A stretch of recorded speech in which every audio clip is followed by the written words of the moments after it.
విశాఖలోని ఓ ప్రైవేట్ ఆసుపత్రిలో ప్రమాదం జరిగింది. ఈ ఘటనలో ఒకరు చనిపోగా నలుగురి పరిస్థితి విషమంగా ఉంది. అగ్ని ప్రమాద ఘటనపై సమగ్ర దర్యాప్తుకు ఆ ప్రభుత్వం ఆదేశించింది. విశాఖపట్నం జగదాంబ జంక్షన్ సమీపంలోని ఇండస్ ఆసుపత్రి 2వ అంతస్తులో ఉదయం ఒక్కసారిగా మంటలు చెలరేగాయి. పొగ దట్టంగా అలుముకోవడంతో పలువురు రోగులు ఉక్కిరిబిక్కిరయ్యారు. వెంటనే ఘటనా స్థలానికి చేరుకున్న ఫైర్ సిబ్బంది మంటలను అదుపులోకి తెచ్చారు. లాడర్ ద్వారా కొందరు రోగులను జాగ్రత్తగా కిందికి దింపి అంబులెన్స్ ద్వారా మరో ఆసుపత్రికి తరలించారు. ఎమర్జెన్సీ విండో ద్వారా మరికొందరిని బయటికి తీసుకొచ్చారు. ఈ ఘటనలో ఒక రోగి మృతి చెందారు. దట్టమైన పొగ పీల్చి ఊపిరి ఆడకపోవడంతో రామకృష్ణ చనిపోయారు. మరో ఆసుపత్రికి తరలిస్తుండగా మార్గమధ్యంలోనే మృతి చెందాడని డాక్టర్లు తెలిపారు.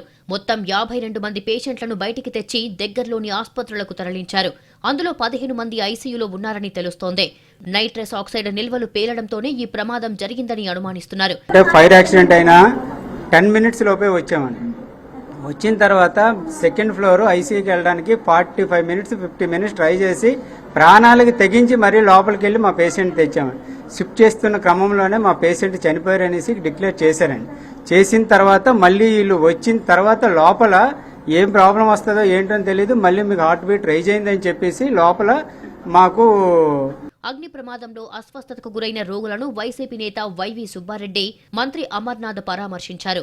బాధితులకు మెరుగైన వైద్య చికిత్స అందించాలని డాక్టర్లకు సూచించారు. మందిలో ఈ హాస్పిటల్లో ఉన్నోళ్లలో 3 ఐసీయూలో ఉన్నారు. మిగతా వాళ్ళంతా క్షేమంగా ఉన్నారు.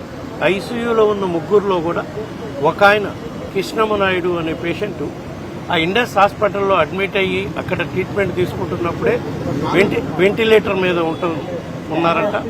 సో ఇప్పటికి ఆయన పరిస్థితి కొంచెం క్రిటికల్గా ఉంది. బట్ బయటపడతారు, ఈ ప్రమాదం నుంచి బయటపడొచ్చు అని డాక్టర్లు చెప్తున్నారు. ఈ ఘటనతో విశాఖలో కలకలం రేగింది.